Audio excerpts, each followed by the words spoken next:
Welcome to your daily dose of dividend. Handwine made a request in the comments for Campbell's.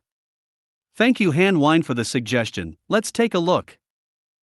Campbell's is a Fortune 500 company within the packaged foods and meats industry. The stock price has underperformed the S&P 500 index over the last 10 years, even with dividends reinvested. Let's briefly analyze some key fundamentals. Data is based on a 5-year average.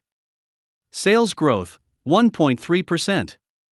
Earnings growth, 12.8%. Earnings estimates, 1.78%.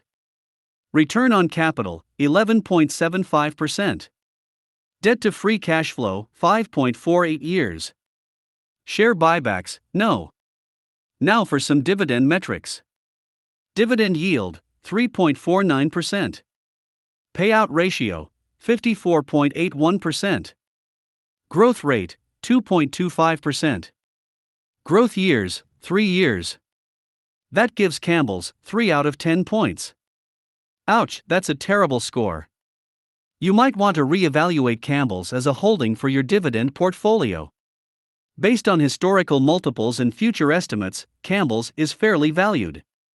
What's your thoughts on Campbell's in a dividend portfolio? Feel free to leave a stock request in the comments. Please consider subscribing and come back tomorrow for another quick analysis. Have a great day.